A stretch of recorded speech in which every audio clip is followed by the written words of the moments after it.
Hi YouTube! Still trying to figure out how to do these videos. The camera says it's on. One sec. Okay. Are we back? We're back. When I was playing video games, I was thinking about girl gaming and how I consider myself a girl gamer, but not the good kind. You know, the kind that don't really play a lot of video games, but they play a few specific ones and they get really into them, and they'll play ones that they know a lot of people they know will play, but altogether they're still not very knowledgeable about the whole wide world of video games and not even all that great at video games, even the ones they play, unless they practice a whole lot. I'm that kind. As a girl gamer, a girly-girl gamer, I'll be the first to admit that I shove my girl gamingness on my guy friends, specifically guy friends. Because I imagine girl gaming works very similarly to how young boys feel when they first start learning about football, where they go into the room where their dad's watching the game and they sit down and start to ask about the rules and how to play and stuff like that, and then later they start to play together. I think it has something to do with having an idyllic person that they want to impress, and they grow up believing that to impress people in general, or a certain group in general, you have to do these specific things. Like for guys, it's knowing how to play football or poker. So if you have an annoying girlfriend that plays video games, remember that they probably had an overshadowing figure, like a brother, or maybe, in my case, it was an older cousin who was always better than them at playing video games, and being good at those games was a way to impress that person, and so, in general, impress that group of people.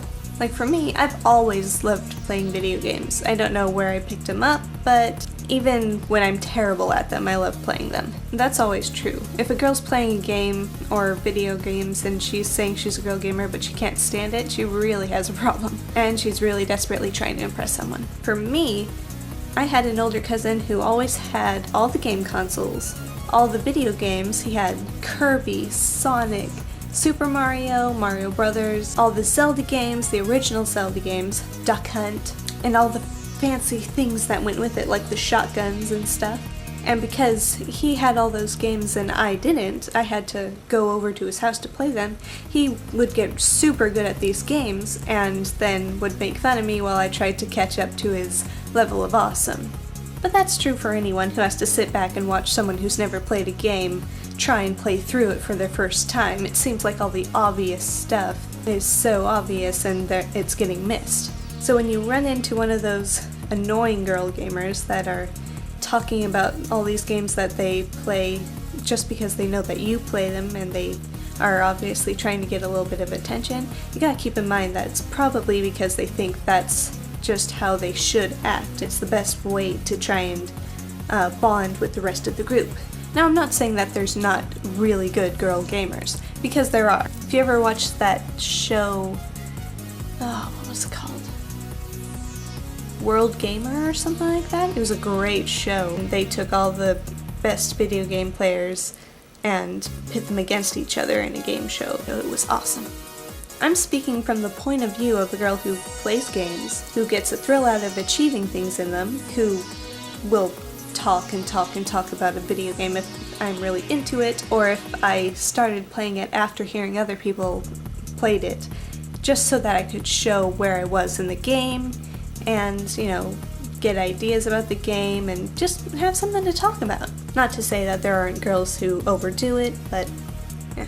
It's kind of like girls who get into skateboarding after falling in with guy friend crowds who skateboard. You know these people when you see them. People that would have never picked up a skateboard if it hadn't been for their group of friends who all skateboard too. You know that they're gonna fumble around and require a lot of hand holding, and maybe it takes them a while to ever be actually able to do a trick, but they're still having fun, even if it's awkward mannered fun. They get a sense of being the gem of the group just because they're the only one with breasts. Whether the rest agree or just bite their tongue and bear the stress of making sure said breasts don't end up flattened against the concrete, all for the sake of not hurting said breasts, girls' feelings, is how I imagine gamers like myself are dealt with.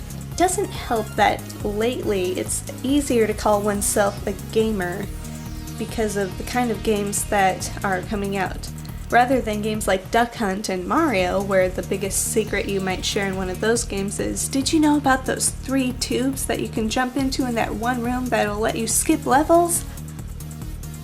We have games like Portal and Braid and Catherine that beat you over the head with some mysterious underlying backstory that has you questioning the point that you thought you understood and the logic you thought you were playing by, and by the time you get to the end of the game and figure out what the fuck is going on, or figure out that there were things you could go back and do that will help you figure out what's going on, you immediately yearn to find someone to talk to about it and end up either explaining the entire game to some poor bystander, or telling them to go and play it, all the while feeling like you have some sort of ultimate godlike knowledge over anyone who hasn't played the game, except no one cares because they haven't played the damn game. And then if they have played, you kick yourself in the ass finding out that they did it sooner than you, better than you, and looked farther into it than you did. And while obsessively playing through this game and breaking your 16-hour game day virginity, you look at yourself in your sweatpants covered in Doritos and Mountain Dew and you say, "Oh my god, I'm a gamer!" But honestly, I couldn't tell you some of the most basic things about games that have become staples in the gaming community, like Call of Duty. Speaking of Call of Duty, girls who play those games, do you find yourself playing mostly just online with your male friends? Just curious. As a girl, it follows that calling yourself a girl gamer usually all boils down to making a social statement, and ironically at the same time making a pretty insocial statement because you've just shut yourself inside all day playing video games. But I'd rather be a silly, ditzy, determined girl gamer than a pro gamer that's never really satisfied and definitely never impressed with the new games that come out, only ever getting hard up at the chance to bash other gamers for liking those games they deem unworthy because of too little story or too much story or too little power or too much power. And I'd rather be able to use video games as an icebreaker than a way to ostracize myself from the group through condescendingly brutal beatdowns of my peers or general disinterest in them because they aren't up to my level in whichever venue we happen to pull up. Back to Tony Hawk Pro Skater HD. I got 75,000 finally in the warehouse. I got all that stuff done. I'm so proud. My high score was 275,000. Fuck you. That was on. See? That was on the dam one too. Dam one? The one where you're at the dam. It's a complete downhill run. Oh well, that's not fair. That's just grinding. That doesn't count. Xbox and the other gaming companies totally know the whole trying to play these games to impress other people too. That's why we have achievements and high scoreboards. Don't mind me.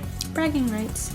So anyway, if you have annoying girl gamer friends and you really can't stand to hear them talk about games as if they are really in the crowd, but you don't necessarily want to hurt their feelings, just try to look at the bright side of things. You can use them to up your kill points. Kill counts? See, I don't know shit. Beat them over and over and over in a game where you just have to get the high score. There's a lot of perks to having a girl who doesn't know what the fuck she's doing trying to play video games with you. And who knows, maybe one day they'll do all those silly little games and practice and actually make it into the video game community and be relative enough to actually have fun with. If not, just have fun killing them, or watching them die over and over. Or watch them get frustrated and crazy like I do, where you're just about ready to flip the desk over. Or go find a desk to flip over. Anyway, that's all. Bye.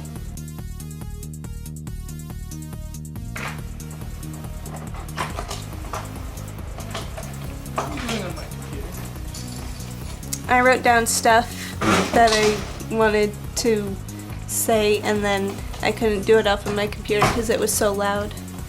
So I'm using yours, and I made a tower from my camera.